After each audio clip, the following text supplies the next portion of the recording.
بسم الله الرحمن الرحيم. الحمد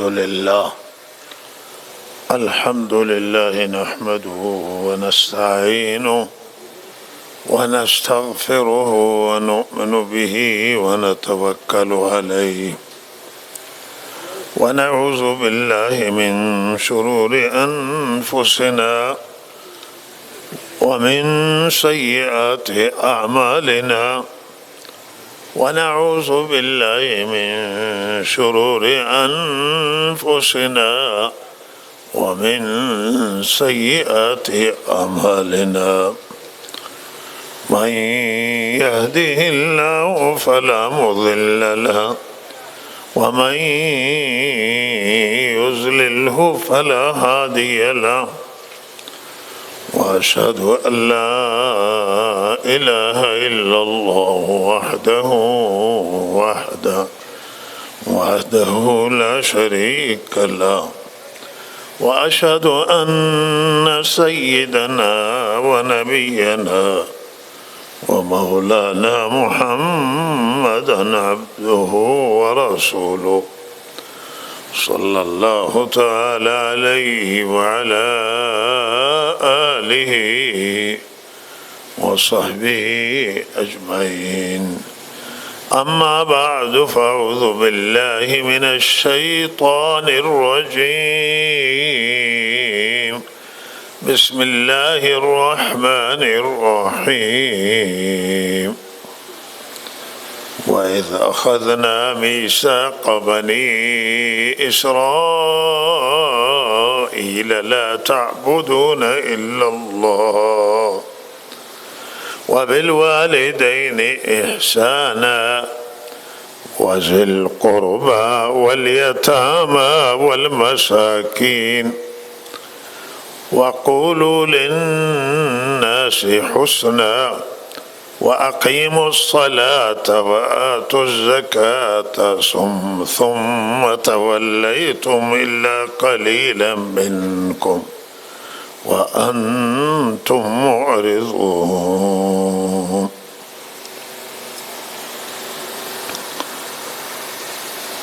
الله رب العزت در این آیه زیبا معاهده ای را که از دینداران گذشته در ادیان سماوی، در ادیان گذشته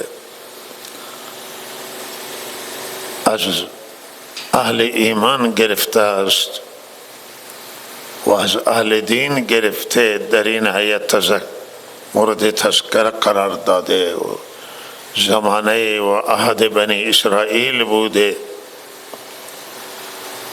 و بنی اسرائیل هم عهد طولانی داشته که زمان سیدنا یعقوب علیه السلام اس سلسله و حضرت ابراهیم فرزندان حضرت ابراهیم شاخه حضرت یعقوب و حضرت اسحاق اس سلسله در جریان بوده و الله تعالی یک معاهده ای را که از بنی اسرائیل گرفته است اینجا مورد تذکره قرار می دهد و منظور رب العالمین آنه که ما را مورد یادآوری قرار بده که اصول سعادت، اصول فوز و راه نجات چه هست، چه چیزی الله تعالی از امتهای پیشین خواسته که این خواسته ها از شما باید به این خواسته ها عمل کنید. شما این محورهای عظیم دیانت را در زندگیتون پیاده بکنید که در راس این معاهده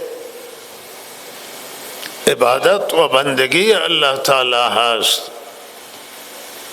تنها خدا را پرستش کردن و پرستش معبود واحد، خدای واحد و لا شریک، خدای بی همتا، خدایی که مثل نداره، مانند نداره، نزات یگانه، در ذات شریک داره و مثل و مانند داره، نه در صفات الهی هم چنان صفت عظیمی هستند که هیچ کسی در این صفات شریک پروردگار نیست.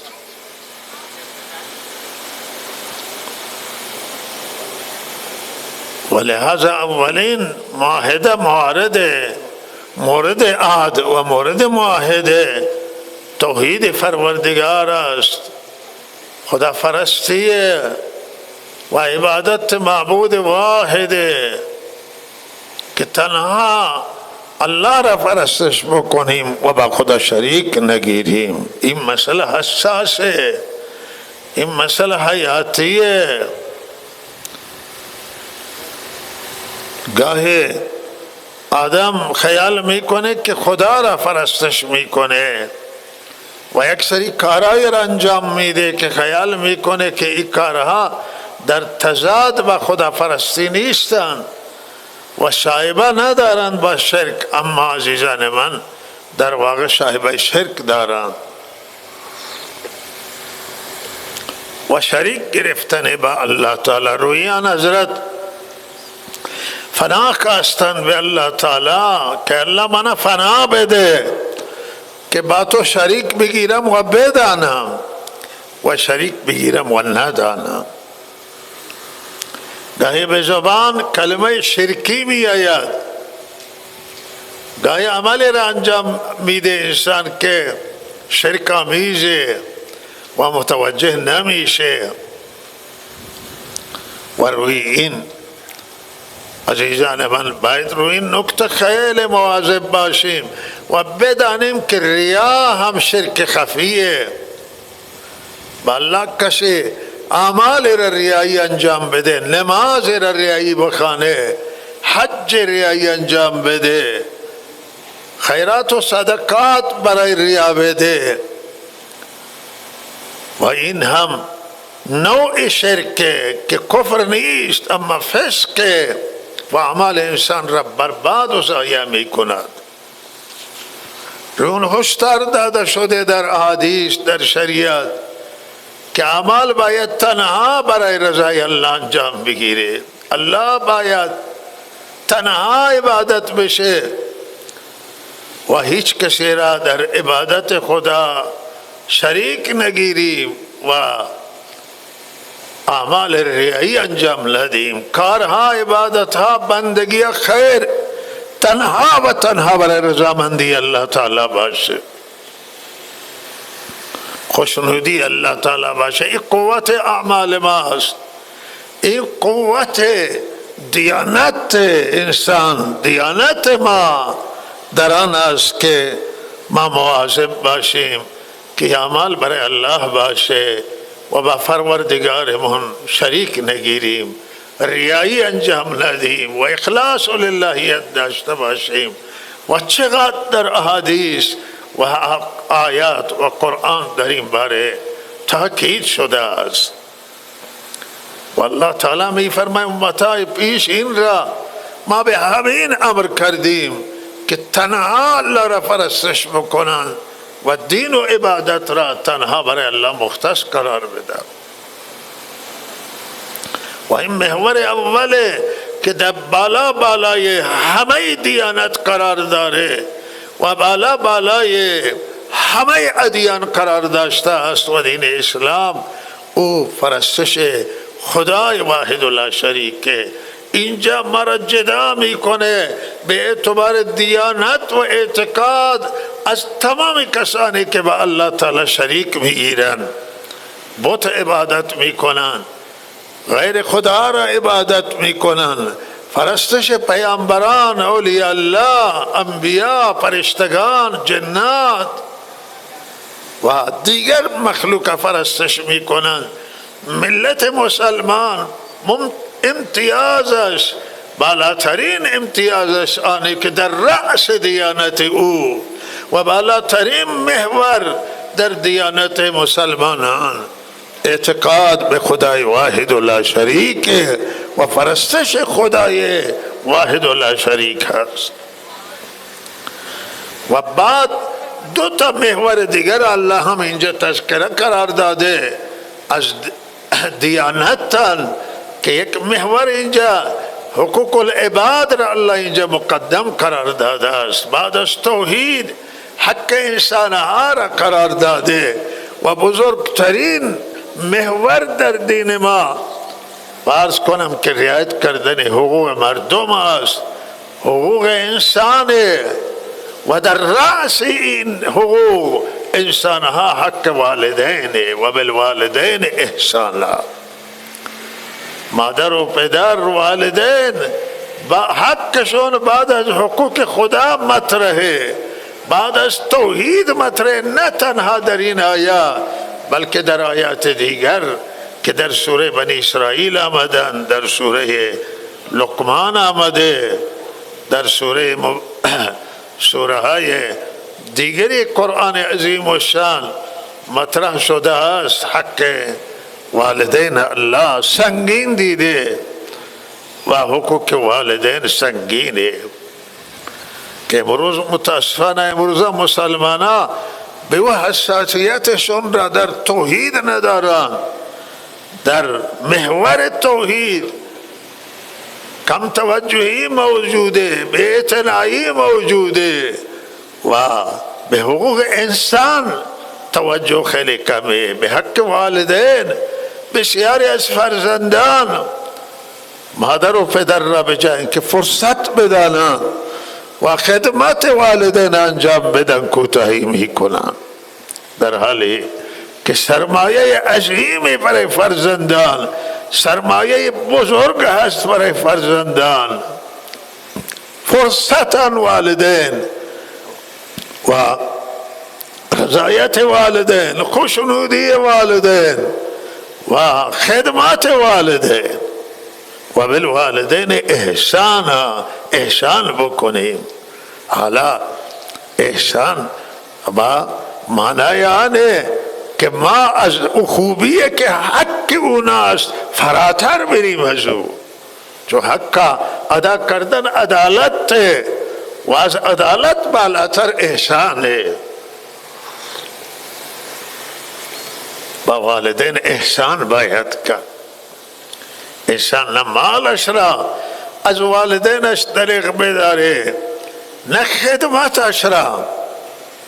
و در مقابل والدین قرآن فرموده شما بازویتون را پایین بیاورید، یعنی در مقابل والدین تواضع کنید، در مقابل والدین فروتنی بکنید. و خصوصا والدین وقتی به پیری میرسن نیاز پیدا میکنن به خدمت، اون زمانه خیلی باید فرزندان خدمت کنن. خیلی نیکی که چرا که والدین میمیرن و میروان و بعد فرزندان افسوس میخورن که چرا ما کوتاهی کردیم، چرا فرصت از دست دادیم و ضایع کردیم. خیلی مهمه. این در رأس حقوق بشر، در رأس حقوق همه انسان ها حق والدین. بعد اینجا قرآن عظیم الشان بعد از والدین قرابت مطرح کرده. خویشاوندان حقشون مهمه. خویشاوندان دریابی، مخصوصا اونایی که فقیرن، اونایی که مریضن، اونایی که نیاز به خدمت دارن، اونها را باید بیشتر مورد تفقد قرار داد. همه ما کوتاهی داریم، همه ما سستی داریم و این قرابت و صله رحمی رعایت کردنش چیزی است که انسان به بهشت میبره. خدمت والدین انسان به بهشت میبره. صله رحمی چیزی است که رضایت خدا به دست میآید و خدمت والدین خوشنودی خدا حاصل میشه. از این کانال ما به بهشت میرسیم، از این کانال ما به رضایت الله تعالی میرسیم. و یاد کردن از خویشاوندان. الان این تلفن در دسته، اگر فرصت رسیدن نزدیک رسیدن کمه با این تلفن یاد کنیم، اگر فقیرن کمک کنیم، اگر مریض یادت کنیم، اگر مصیبتی می آید تسلیت بگیم و خویشاوندان فراموش نکنیم، یاد کنیم همیشه خویشاوندان. بیاد حضرت مولانا عبدالعزیز رحمه الله تعالی، این مرشد و استاد همه ما که همیشه گذشتگان یاد می کردن، احوال پرسی می کردن. حافظه حضرت مولانا بسیار قوی بود، نامهای مردم فراموش نکرده بود. دوستان گذشته را، خویشاوندان تک تک می پرسیدن از کسی که از جای می آمد، فلانی چطوره، فلانی چطوره.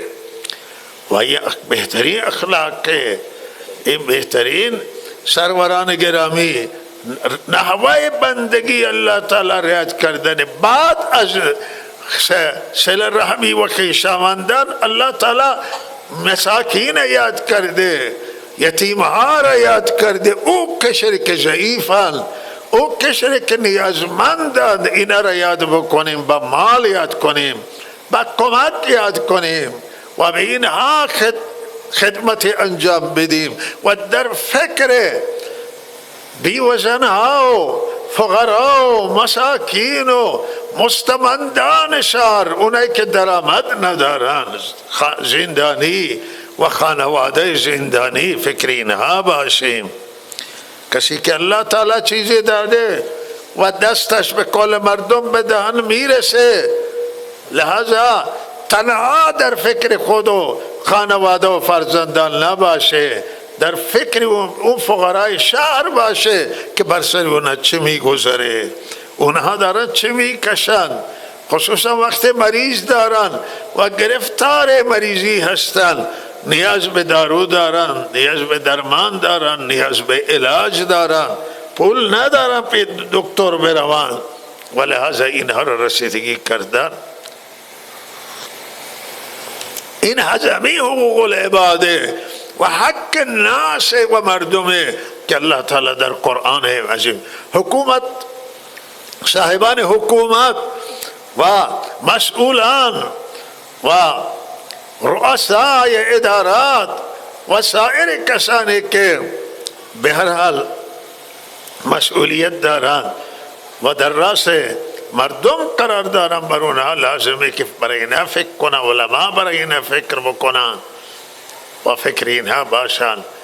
نباید ما غافل باشیم، نباید مسئولان غافل باشن، نباید مردم عزیز و عموم مردم و توده مردم غافل باشن از مساکینش. اینجا قرآن توصیه داره میکنه یتیم ها و حق همه را بعد اللہ تعالی مطرح کرده. هم مسافر هم که می آید و سرگردن توی شهر، پول نداری هتل بره، مسافر خانه بره و پول نداره نان بخره، مونده توی شهر. لحظه این شهر انسان ها هست، باید انسان به این برسه، اینه کرایه بده تا جای برسه، بلیت برایش بگیره، اگر جای نداره اینه ببره جای که استراحت کنه، اگر به خانه اعتماد نمی کنه ببری به کافه. و این انسان نباید توی خیابان بخوابه و هیچ کسی او را تحویل نگیره. این برخلاف اخلاق اسلامی است، برخلاف آموزه اسلامه. و مهمان نوازی کسی که خود کفا نیست و از خود چیزی نداره، بالاخره جای نداره، مکان نداره، پول نداره، به اینها رسیدگی کردن این کار اخلاق بزرگ و وظیفه همه ما هست. و این محور دیگری که اللہ تعالی مطرح کرده که حقوق مردمه، بعد از توحید اینجا مطرح کرده است. معلوم میشه که این حقوق ناس، حقوق مردم چه اندازه مهمه. حق همسایه را جای دیگه در سوره نساء الله مطرح میکنه، و جار ذی القربى و جار الجنوب و صاحب بالجنب و ابن السبیل. الله میگه که همسایه های دور و نزدیک و رفیقی که با شما همراه در سفر و مسافر، اینها را همه الله حقوقشون را مورد تاکید قرار میده. این موارد تاکید میکنه و برای همه انسان توصیه میکند که با اخلاق زیبا، با چهره کشاد شما با همه انسان روبرو بشید و اخلاق کریمانه داشته باشید. در مقابل انسان ها تکبر نکنید، گردن کشی نباشه، بلکه با اخلاق زیبا، اخلاق احسانه، متواضعانه با مردم رفتار کنید. و این تاکید رب العالمین هست، حقوق همه مردمه که با اونها با اخلاق زیبا رفتار کنیم و درگیر نشیم. اگر کسی بالاخره حرف یه وقت ناراحتی داره و حرف تند میزنه، نباید او را با تندی جواب داد. و این بلکه شاید ناراحتی داره، شاید توی خانه مشکلی داشته، شاید با کس دیگه مشکلی داشته، عصبانی، خشمه، و لحاظا اگر کسی حرف تند میزنه، حرف تند با نرم جواب بدید، حرف تند با تندی جواب ندید که شیطان قرآن میفرماید درگیری درست میکنه. کار شیطان همینه که از حرفها مردم درگیر میکنه، جنگ از حرف شروع میشه و حرف بزنه که شیطان راه پیدا نکنه برای درگیری.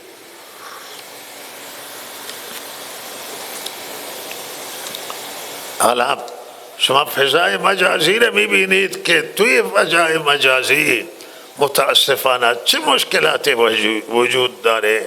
گاهی بعضی افرادان که علیه یک دیگه در فضای مجازی فحاشی میکنن، تهمت میزنن، تحریک میکنن که این بدترین اخلاقه و بدترین گناهه، بدور از اخلاق اسلامیه، بدور از اخلاق انسانیه، از انسانیت دوره. و بعضی بالاخره فامیل ها را به جان هم می اندازند و بعضی افرادان عصبی و احساساتی که بر علیه یک دیگر توهین های اهانت قومی می کنند و تحریک های قومی راه می اندازند توی فضای مجازی. کسانی که با هم برادرند، اخوت اسلامی دارند، اخوت انسانی دارند و با یک دیگه تفاوت و فرقی ندارند، قرابت نزدیک دارند، بعضی اینها را تحریک میکنند. این بدترین اخلاقه و بدترین شیوه و محکوم این، و لحاظا اینها به دور از تعلیم قرآن نباید این نوع مسائل کسی انجام بده. در فضاهای مجازی باید مردم، اخوت مردم و وحدت مردم، برادری مردم، خویشاوندی مردم را مورد تذکر قرار داد، دیانت مورد تذکر قرار داد، نه گناه را تبلیغ کرد، معصیت تبلیغ کرد، اختلاف تفرقه را. و تفرقه و اختلاف کمی آیت اولی ضربش بر دین، دومی ضربش بر دنیای، و نه دین میگذاره اختلاف، نه دنیا، نه دنیا میگذاره نه آخرت. و الله تعالی از اختلاف نجات بده. بدترین شیوه اختلاف، بدترین شیوه تفرقه است. نباید کسی به اختلاف و تفرقه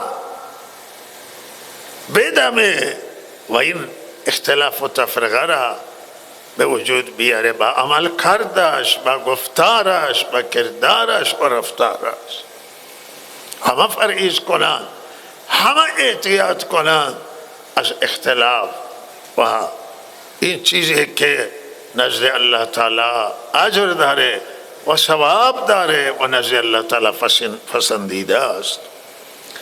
و بعد مرحله بعد مهمترین چیزی که اینجا الله تعالی سومین محوری که الله به او تاکید داره او اقامه نمازه. اینجا اقامه نماز مطرح شده و ایتای زکات، پرداخت زکات.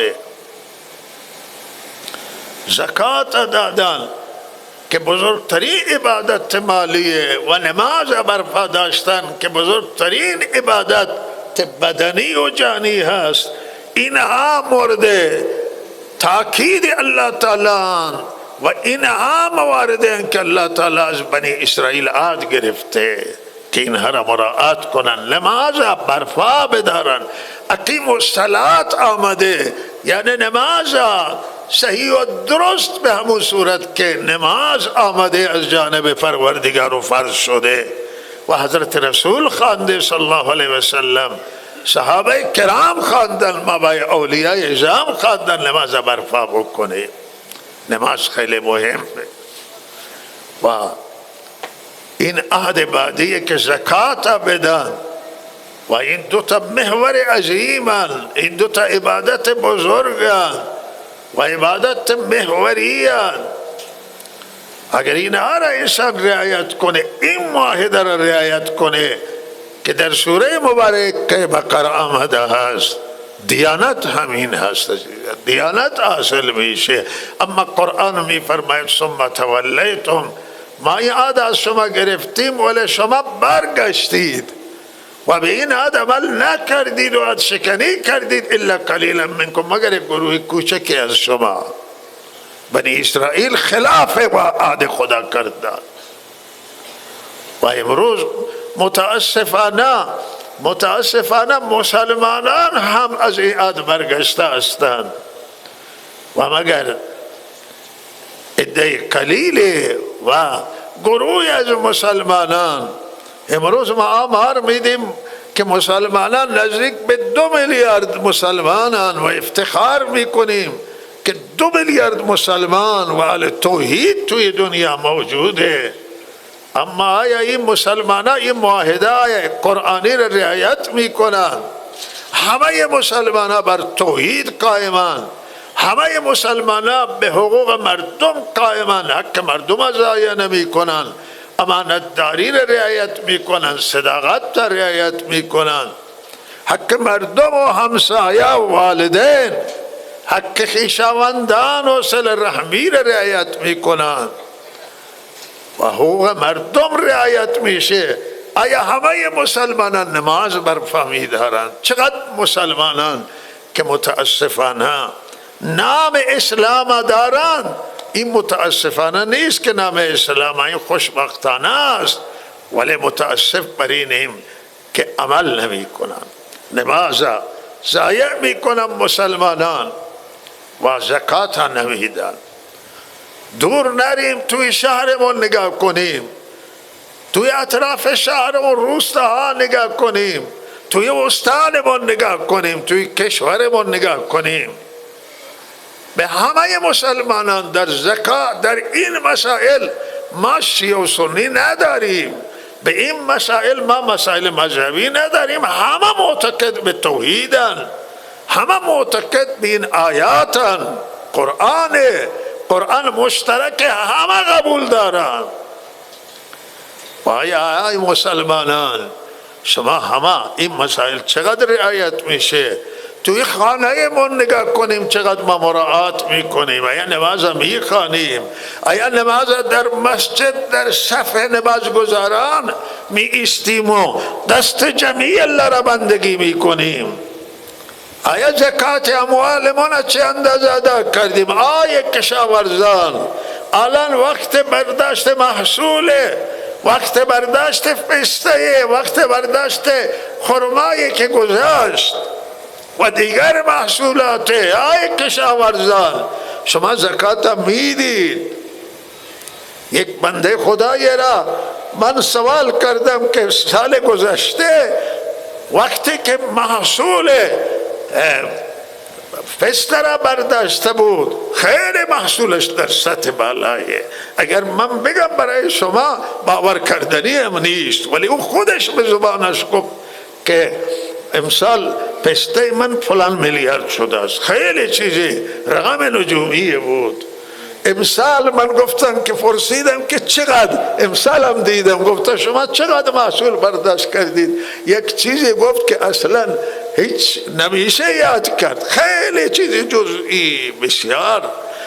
محصولش را هم دیدی تو، این محصول با محصول گذشته خیلی تفاوت داره. پسته های کوچلو و سال گذشته پسته های قد بزرگ. من گفتم چرا اینطور شده؟ شما زکات دادید؟ گفت نه، 1 ریال هم زکات نداده بود. بله. گفتن که تو؟ گفت این بار زدم و من فروختم. من گفتم که همینه، شما برای دیگه چیزی نگردی. گفت سال پسته ثمر نداده، سال گذشته سال ثمر بوده، ولی نه اندازه که یک باغ بزرگی هم و بیاید مثلا یک چیز خیلی جزئی که قابل فروش نباشه در حد خوردن بده. و من گفتم تو زکات ندادی. این زکات که ندید این ضایع میشه. این ضایعات زکات. من به عزیزانی که هم سفری بود گفتن که فرسیدن، گفتن خرما اکثرا ضایع شده امسال، چون در فصل خرما در بسیار مناطق باران آمده بود. گفت الله تعالی قدرت داشت که باران کمی جلوتر بیاره یا کمی عقبتر بیاره. چرا در وقت فصل خرما آورده؟ این حکمت پروردگاره. الله قصده تنبیه بکنه که زکات به خوبی ادا نمیشه. محصول نمیدن. در گذشته مردم زکات میدادن، اول زکات جدا میکرد و بعد آقا برداشت میکردن. الان میگه نه بعدا میدیم. و عزیزی گفت من کسی را نصیحت کردم که تو زکات بده. گفت فلانی من نمیتونم زکات بده. گفت چرا؟ گفت زکات من خیلی زیاد میشه، سنگینه. او هم محصول پسته برداشت داده بود و حالا بره امسال نگاه کنه که چه داره توی باغش. زکات اگر کم باشه هم بدیم و زکات اگر سنگین باشه هم بدیم. زکات اگر در حد 10 میلیارد و 100 میلیارد زکات باشه باید داده بشه و اگر زکات در حد 1 میلیون 2 میلیونی هم داده بشه. زکات حق خدای، حق فقرا و مساکین، حق فرض و زکات مردم نمیدن. زکات بدید به فقرا، به مساکین، به مدارس دینی، به طلاب، به کسانی که نیاز دارن بدید. زکات اگر بیرون نکنید مال تلف میشه. زکات اگر ندید محصول به دست نمیآید، ضررتون چندین برابر بیشتر میشه.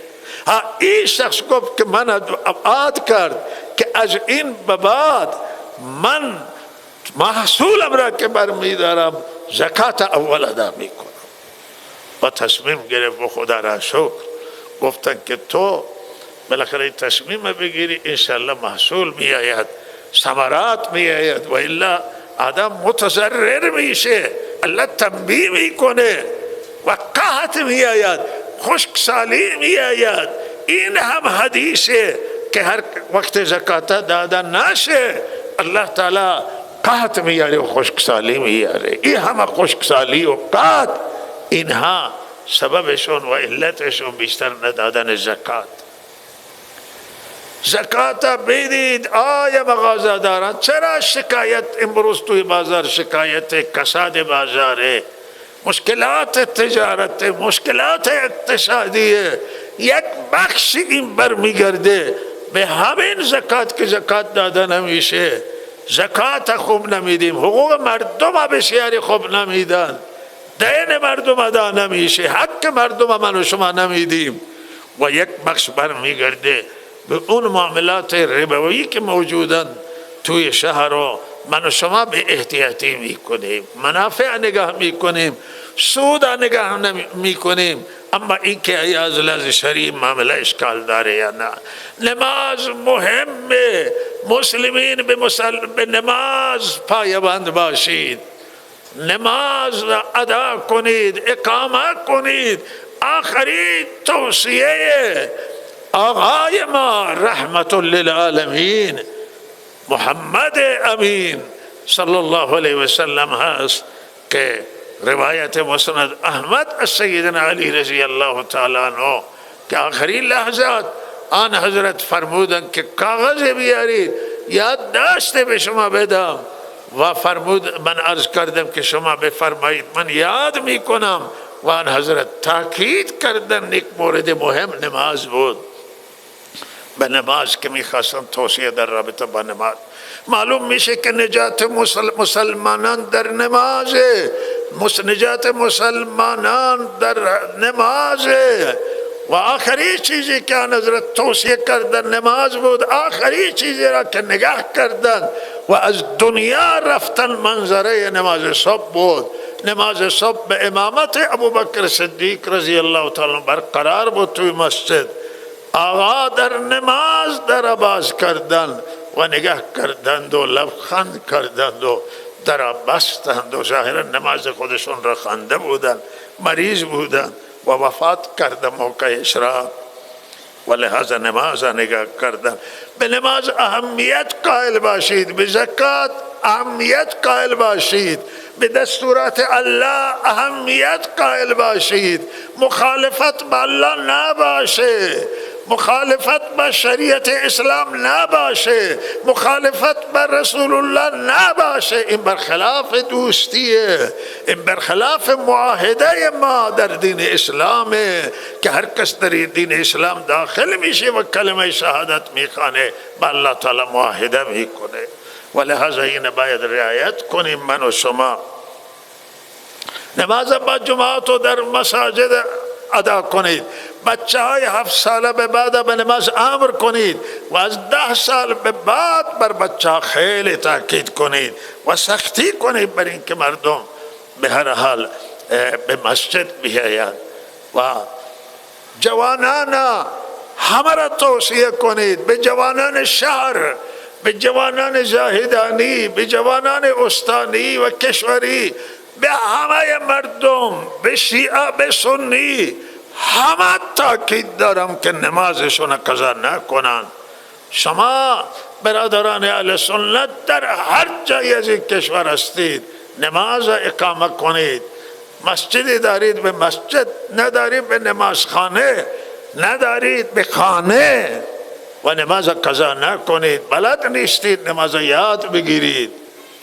نماز مشترک بین همه مسلمانان، در نماز ما اختلاف نداریم و به رکعت نماز هم اختلاف نیست و لحاظا این نماز باید برپا بشه، اقامه بشه و این بالاترین رکن دین شما. توصیه میکنم، تاکید میکنم، آی مسلمانان، آی زن و مرد، برادران و خواهران، پیر و جوان، همه و همه نماز برپا بکنید. این اشتباهیه که بعضی فکر میکنه الان جوانی که پیر شده نماز، پیر زالها باید نماز بخونند و پیر مردها. و لحاظا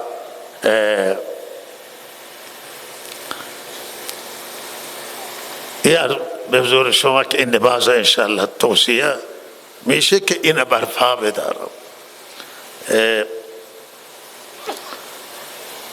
آخری توصیه بنده در رابطه با آب به هر حال سیستان هست و آب زاهدانه که از همین رودخانه هیرمند و به هر حال از افغانستان می آید و در هر صورت آب اولین نیاز و مهمترین نیاز بشره. آب هم الله تعالی مجانی نازل میکنه و میفرسته و آب زیاد هم میده و این آب توصیه من بنده به مقامات دولت اسلامی طالبان هست که این آب خیلی مورد توجه قرار بدن و این آب تامین کنن. واقعا این آب که امسال بارندگی که نیامده بود و چانیمه ها در حال خشک شدن بودن، همه دعا کرد، واقعا با تضرع دعا شده، با عاجزی دعا شده. ای الله اگر این آب تمام بشه، نه دولت میتونه نه ملت میتونه. ملت چه کار کنه جمعیت و مردم نیمروز و مردم افغانستان چه کار کنن، مردم ایران چه کار کنن؟ واقعا با عاجزی دعا کردن. هم اینجا دعا شده، هم از بزرگ افغانستان دعا شده، عزیزان ما دعا کردن و این بارانی که در این فصل موسم آمد، این باران یک واقعا رحمت بود، گرچه بعض جزایات داشت، در پاکستان خیلی تلفات داشت، در افغانستان هم بعضی جزایات داشتن، اینجا هم داشته ولی نه به اون اندازه. و واقعا این باران رحمت بود. خیلی جا توی ایران صدا را آب کرده، همین باران صدا آب شدن، سرریز شدن، آبای شهر تعمیر شد. و افغانستان هم آب زیادی آمد توی این منطقه. و ما خواسته من از عزیزان من، از مقامات عزیزان همسایه من و از مقامات طالبان آنه که آب مدیریت کنن، نگذارن که آب یک قطرش ضایع بشه و یک وقتی آب بره به یک جای که غیر مفیده. یا آب هم از حفاظت این آب و نگهداری این آب و مواظبت آب از اهم امور و از بزرگترین دیانت و آب این منطقه را تامین کنند. و ما به هر حال خواسته مردمیه که ما منعکس میکنیم. آب نیاز هست و ضرورت، و من درخواستم اینه که آب سیاسی نکنه. بالاخره آب نیاز اولیه انسان های. حالا مسائل سیاسی دولت خودشون بدانند، ما در مسائل سیاسی دخالت نمی کنیم دو تا همسایه، ولی توصیه ما اینه که به هر حال هر دو این کشور که در جوار یک دیگه قرار دارند حق همسایگی را هر دو طرف من رعایت کنند و با هم مراوده داشته باشه که داره الحمدلله، ولی مزید بر آن همکاری بشه و همدردی بشه و حتما برای همه همسایان توصیه مؤمنه. و اما این آب نه، ما معتقدی که آب سیاسی نشه و بالاخره آب ما را تامین کنید و آب بگذارم بیاید و نترسن. ما این وعده میدیم که الله تعالی هر چه شما بدید چندین برابرش را الله میده. ما تجربه کردیم اینجا، ما میگیم که آقا صد زیردان، صد سرباز من مدیره کل گفتن که شما آب بدید، مردم آب میخوان، گفت آب کمه، ما گفت شما آب بدید، الله آواز میده. و اتفاق عجیبی که رخ داد، این آب باز کردن هفته 10 روز طول نکشه که باران آمد و آب چندین برابر اضافه شد. وقتی ما بدیم خدا میده، وقتی ما دست نگه داریم خدا هم نمیده. بدید، هیچ فروا نکنید، باز کنی آبادتر بیاید و آب تامین بشه و این انشالله اطمینان شما، اعتماد که الله چنان باران بدون فصل بیاره که فصل باران نباشه، باران بدون فصل میاره و الله تعالی آب شما را تامین میکنه. و آخرین انشاءالله ما امیدواریم که عزیزان آب انشاءالله مسئله آب حل بکنن. عزیز من آقای مولوی آصف یادداشت دادن که به هر حال مولوی محمد آصف هفته گذشته هم اینجا یادآوری شد، بنده نبودم و به هر حال برایشون دعا کنید که الله تعالی یکی از مولوی های بسیار خوب بود و مولوی صالح بود. ما در این حوزه مدت های مدیدی که عمرش را گذرانده ازشون بدی ندیدیم و زحمت کشید، علم کسب کرد و آماده بود برای دین خدمت بکنه. هر جایی که می گفتی می رفت و متاسفانه از دست ما ضایع شد و این ضایعات بزرگه و